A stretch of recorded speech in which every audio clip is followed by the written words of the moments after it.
Ladies and gentlemen, boys and girls, welcome to the Hyperion Hub, your meeting place for all things Disney. Now your hosts.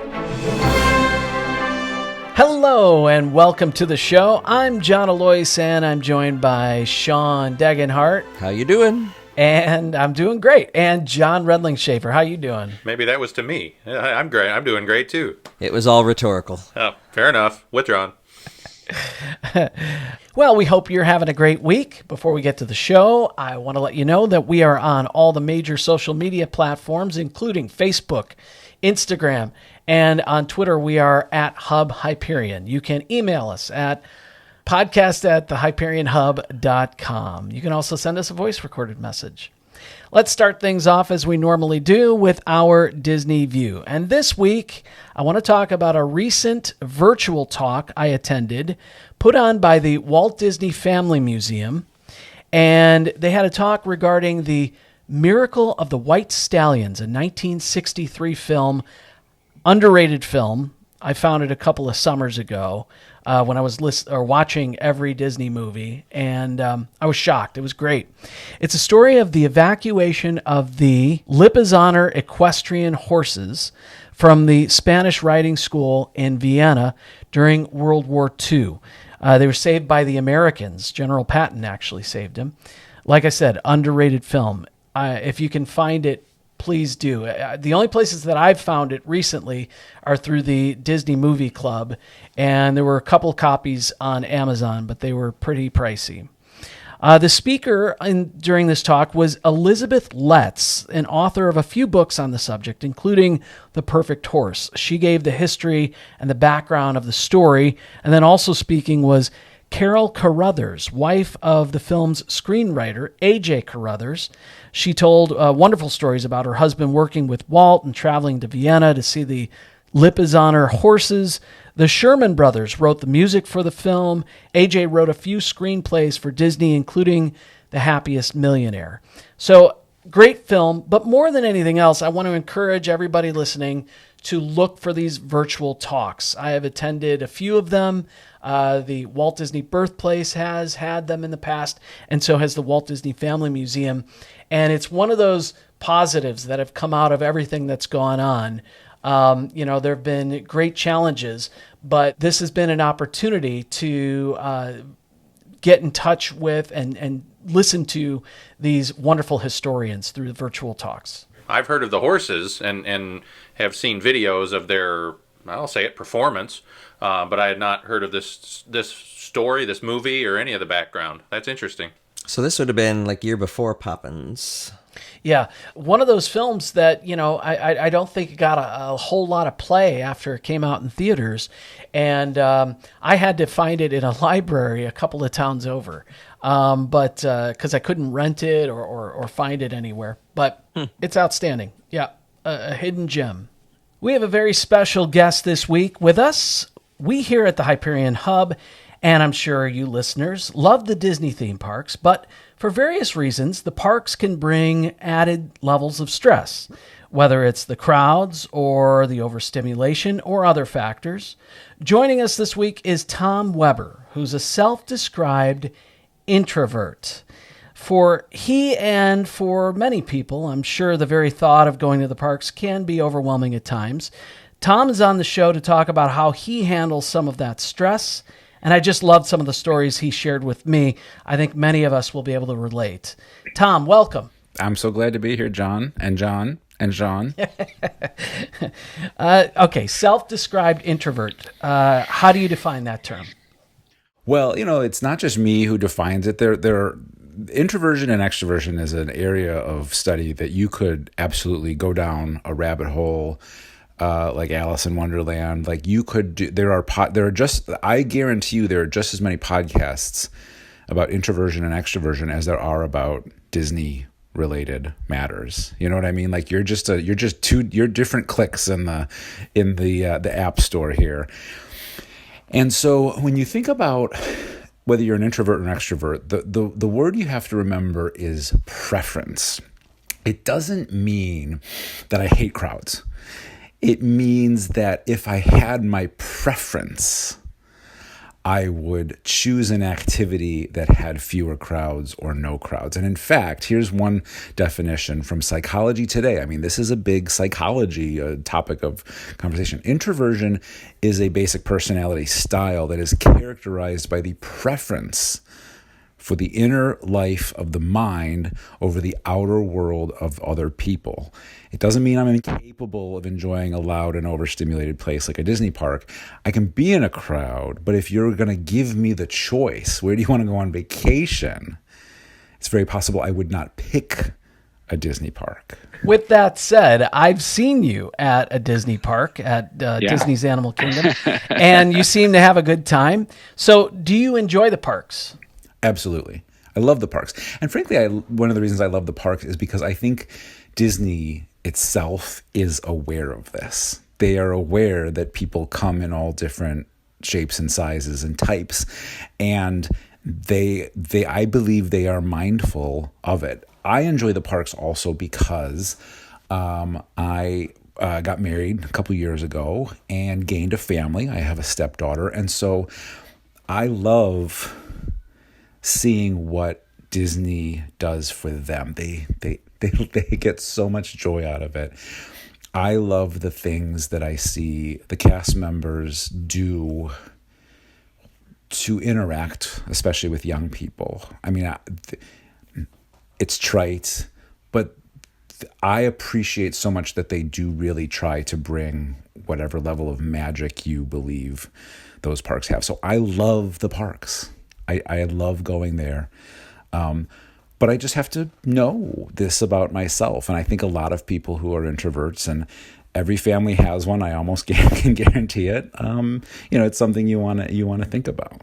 So what are some of those challenges that you face, and how do you face them? So here's the thing about it for me, and I think that a lot of people who are listening who either don't know they're an introvert or know they are might feel this. I don't actually draw energy from being with other people. I actually lose energy from it. So when this recording is done of this podcast, John, I think you're probably going to go upstairs and talk with your family and go, and then we talked about this, and then we talked about that, and then you're going to be amped up because you are gaining energy right now as we speak from this conversation, and you're going to want to debrief with your family whether they want you to or not, right? I'm not going to do that. When I'm done with this recording, I'm going to be pretty quiet. I'm just going to be alone with my own thoughts because I actually prefer to be alone with my own thoughts. And this is tiring. I love doing it. I'm not saying that as a complaint. This is a tiring thing, and I will need to reset and refill my bucket. You think of that phrase, I will need to refill my bucket by being alone with my own thoughts. John, you're refilling your bucket right now by having this conversation. So that's the kind of thing that when you go then to a big Disney park that has a lot of stimulation, you have to be mindful of it. But there are absolutely places you can find it. I think one of the best design Disney has ever incorporated is the fact that the shuttle buses that take you back to the resorts at night at Walt Disney World turn their lights off when you're driving. It's actually state law. I'm sure you have to do that. But I need to be in the dark for that 10-minute ride back to the resort. John, I'm sure when you're on those shuttle buses, you're saying, and then we did this, and that was great, and I loved this, right? I'm not. I'm looking out the window alone with my own thoughts. Neither of those are the wrong answer. It's just that's how we process the day. We are both grotesquely fatigued at the end of a 12-hour day, just from the physical fatigue. So that's different than what's going on in our mind. I am also then mentally fatigued because I'm not amped up from the day. I'm completely exhausted from the day. Well, and that's a key point. I mean, that's the end of the day. I guess I could argue I'm probably leaning more introvert than extrovert. What do you do in the midst of a day? Because I have peaks and valleys. Are there places in the parks that you find refuge in? How do you get through a day? It's different for everyone, but for me, it's finding the places that, for me, connect to nature. And we all know that the magic of Disney sometimes includes creating things that look like natural objects like a tree, but aren't actually a tree. We know that, but it doesn't matter in that moment. So I have places throughout the day that I look for moments of quiet. For me, when you're walking through the Magic Kingdom and you're going from land to land, if you're going from Frontierland, to Adventureland, right? When you go between those lands, there's usually like a little bridge or something, or some small path that's connecting the lands. I know some of the lands are technically right next to each other, but like Tomorrowland, you have to cross. There's usually a little path, and it's a few seconds of a little bit quieter, right? I love walking over those bridges because in that moment, there's not a ride next to me, or there's not another booth selling something. It's a few seconds. And so I actually like those parts of the parks the most. In the Animal Kingdom, there is a place on one of these edges between the lands. It's on your way to Pandora Island, the Avatar place, and it's a bar. They serve the adult drinks there. It's called the Nomad Lounge, and it has a wonderful porch and outdoor seating that overlooks, I don't know if that's a river or a lagoon, but like there's trees there. You feel, they're trying to make you feel like you're in the jungle, right? You're in Africa, but you're looking out over this water. And I'll order a drink, but I don't care about the drink. Being able to sit there for an hour to just recollect it all, for me is the kind of thing I do to make sure I can get through the day. I mean, we all need to rest, right? We all need to sit and rest. I try to be mindful of where I'm sitting to rest. That is a quiet place that in some way, and this is my preference, right? Everyone's a little different, but my preference is try to find a place that then connects you to, for me, nature. Because I think what my brain is doing is it's simulating that if I had planned this trip and I was going on this trip by myself, I would have gone to the woods for a week and camped. So that's like me trying to get a little bit of that. And everybody's different, but those are the kinds of examples where even if it's only a matter of 10 steps as you're going from one land to the next, that's where I'm going to be like, this is my moment to just kind of breathe. So are these techniques, are they things you just naturally do, or are they things that you've had to be intentional about figuring out what works, what doesn't work? Well, some of it has to do with the fact that I'm married into Disney-dom, or whatever you want to call it. My wife loves it, right? And so she's a little mad that I'm doing a podcast about Disney and she's not, right? So I can't say, will you marry me? And I refuse to ever go to a Disney park with you, right? So I'm never going to be the one to suggest it, but I'm never going to be the one to say that's a bad idea, because really for her, even though she's an extrovert and she gets so much out of it, it's a really important place for her, because it's a really important place where you really can disconnect. Like the magic of Disney for her is the ability to absolutely turn everything else off in her life. And I would never want to take that away from her. So to your question, how do you learn that? It was learned. We've gone a couple times now, right? When I went for the first time with her to Walt Disney World, I hadn't been in a Disney park in easily 20 years. And it was never something I sought out. But I've learned to really enjoy my time there in the few times we've been back. But here's one example. I found out, I don't remember whether it was last year or the year before, because time has no meaning anymore in a pandemic, but I went to Disneyland for the first time a couple years ago in California. I love Disneyland 75 times more than I love Walt Disney World, because there are fewer options, because it is a smaller place. So those are the things I learned too. Like, what are we going to do here? The first time I went with my now stepdaughter,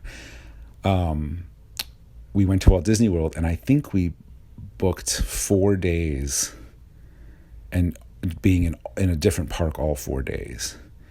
And she was only 5 or 6 at the time, and that was a big old mistake, because she was done with the world after the third day. So now it's a matter of, well, what do? You go, well, we're going to go this time. We're only going to go to 2 parks, or we're only going to go to parks on 2 days. So those are the things you think about as well.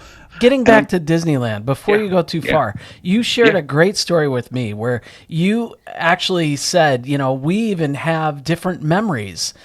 We even formed different memories of trips. And you told a great story about Disneyland, and share that story.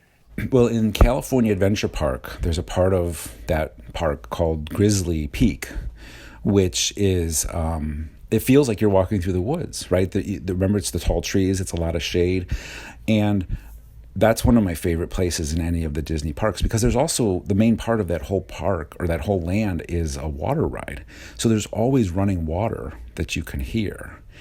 And I remember things like that. I remember there was a point when we were in Grizzly Peak where it was the middle of the day. We were a little tired. We wanted to take a rest. And we just sat down on the path. But we were under these trees, and it felt like you were kind of in Northern California in a park, in a national park. And we didn't do anything for 20 minutes, and I loved it. That was like my favorite memory of being there. John, this is not a story I told you, but when we were there that day in Disneyland, I have this very fond memory of, at the end of the day, and as you know, at Disneyland there's fewer shuttles because there's all those hotels right by, so you leave the parks and you're in for another mile walk to get back to the hotels, right? But before we did that, my wife wanted to take my now stepdaughter to one of the gift shops to look around, and I sat out just on the path, basically, by one of these gift stores, and there was, it was one of these planters, you're kind of sitting on the ground, but there's a tree right behind you. And I was so sore. My feet were so sore. I took my shoes off. I'm like, I'm just going to take my shoes off for a couple minutes. And a few minutes later, I looked over, and there were these slugs that live in this part of California and were clearly living in the dirt by this tree that had started crawling up on my shoe. And for the listeners, they can't see that one of the Johns is grimacing at this story. I loved that. It was a literal connection to nature. And I picked up the shoe and I watched that little slug crawl over my shoe and leave a little slimy path. And that was one of the most calming things. And to be perfectly honest with you, it reset me in a way that we had this mile-long walk back to the hotel. I was ready. I'm like, bring it on. Little things like that. That's what I remember from my trip to Disneyland, is that silly slug. But here's the thing, though. Some people considered me an extrovert. Some people who have ever met you, John, consider you an extrovert. There are people that have never met him that know that. So that's. But I appreciate those slow moments too, and I think that you brought up a great point about the parks having those pathways. When you get to the hub in Magic Kingdom, right, and you have those choices to move out into the different lands, there are some quiet moments, and you can kind of recharge your battery before you start getting into other areas. We had a wonderful moment a couple of years ago. We were dealing with a lot of stress and drama at home. We had some sick family members, and this was a trip that we were there over Easter break, and so it was pretty packed. But we had an opportunity to go into the parks, and just everyone. We walked into Magic Kingdom, and there were crowds, basically from the middle of Main Street to the back of the park, and we stopped. And we all just kind of took a deep breath, and my kids saw a checkerboard off to the right in the right when you walk under the train station. And my wife and I kind of just said, you know what, let's just take a break. And I just started wandering through some of the shops, and I came out, and my kids were playing checkers in the middle of the Magic Kingdom, the most popular theme park in the world. And there was nobody around us for, who knows how far. But we didn't hear a word. I just watched them play checkers. And that was a moment to recharge. And I think you need those moments. I don't care who you are, but especially when you're somebody who, likes and truly appreciates quiet time. You mentioned that you're a new dad. So do you look for signs, any sort of signs of a kid might feel some anxiety being around a lot of people? And how do you deal with that as a new stepdad? Well, I guess I would answer the opposite version of that question first and just give you one example. I mean, parents can tell. Well, here I'll say it this way: kids do start to show us whether they're a little more introverted or extroverted at a very young age. We just have to be watching. We have to be reading the signs correctly. So all of us listening probably have had some experience with distance learning from school, right, in this last year. Learning at home, doing the computers. And I have friends for whom their child was not thriving in school before and now is absolutely thriving. It's a borderline miracle. It's the best that child has ever done, and they don't ever want to go back. Whereas my stepdaughter has done very well in both settings, but the thing we noticed is that when she went back to in person and she came home, she was like, blah, blah, blah, blah, blah, blah. That was great, blah, blah, blah, blah, blah. And you could tell she was energized by it. That's the key here. So you actually asked about anxiety, which is actually a little bit of a different level than what I think a lot of people, especially what I'm talking about. If you go to school all day or go to Disney World all day and you come home and you're amped and you can't sleep because you're so excited, that's a sign of extroversion, that you're an extrovert. If you go to a Disney park all day, so even you, John, you're the extrovert, you need those quiet times, right? But you're still amped up when you get home because you loved it. It filled your cup up so much.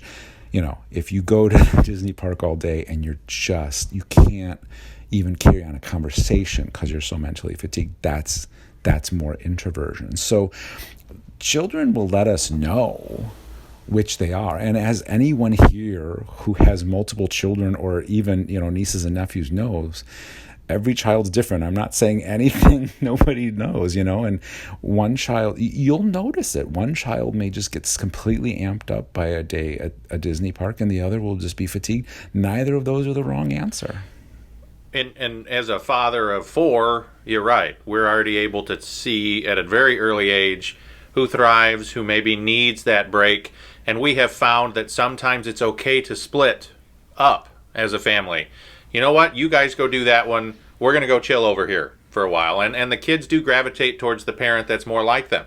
And that's perfectly acceptable. And we have found, and maybe you guys, even the extroverts here, there are days where obviously your physical exhaustion, day 5, day 6, I'm kind of zooming in there of a vacation, where we change plans sometimes. You know what? We're tired. And if we're tired and our, I'll say it, anxiety levels get to, an uncomfortable level, we just unplug. And you can do that. You can sit by the pool at fill in the name of the resort. It's okay. And I think we just have to be more cognizant of that, because if we're not, the rest of the trip's just going to go straight downhill for not just you as the parent, but also the kids.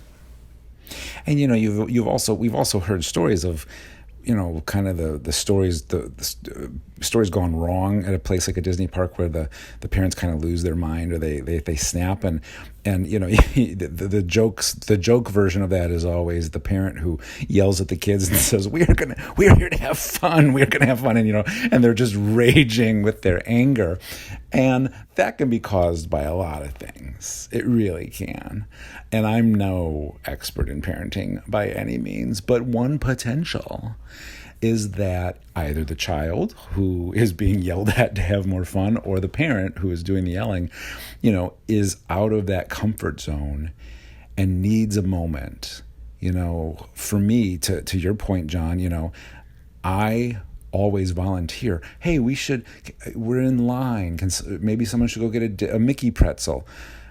I'm going to go get the Mickey pretzel because it's a few minutes just to walk around by myself, right? So those are little tricks too. You always volunteer to go grab the snacks if someone's waiting in line or something like that, because You want to walk around just for 2 minutes, by yourself, and that doesn't make you a bad person. I can't stress enough how much I truly do and did appreciate those times when the kids were in the stroller and we would, we would split up and we would ride swap and things. And we did it at Disneyland. My son was 3 months old. We did it in Walt Disney World. And I remember those areas. There was an area in Disneyland, in Tomorrowland, that I found, when my wife and I swapped onto Space Mountain. And then again in Walt Disney World, in Fantasyland. And, I do appreciate and love the attractions and love the characters and go, but I have really learned to appreciate those quiet moments. And there have been really special moments for me and my family in the Disney parks. And I think that's part of the beauty of the parks, just the intentionality of design that allows some of those places, even though those are not the headlines of the parks, but you have these places where you can just decompress and, get rested up for the next adventure. And you may be surprised sometimes where you find that moment of zen. A couple of trips ago, this sounds completely off the wall, but the Tomorrowland Speedway. I was just sitting with a kid. We were driving around, just relaxing, and we were away from everybody else. And I thought, this is awesome. Can we go again? It's amazing where you may find that moment. I felt that way with the Cars ride at Disneyland, because even though you're going so fast, it's actually built in a way that it makes you feel like you're in the desert. So you have that little alone space when you're out there, barreling down on the Cars ride. People Mover is a place like that for us.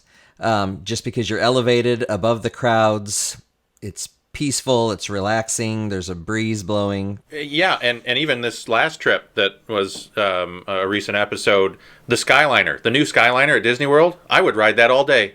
Just the breeze coming through, maybe not in the middle of July, but at night that's an obvious. But yeah, it's amazing where sometimes that moment hits you. Yeah, it's not necessarily on Big Thunder Mountain, but maybe for someone it is, just because of the memories it brings back too.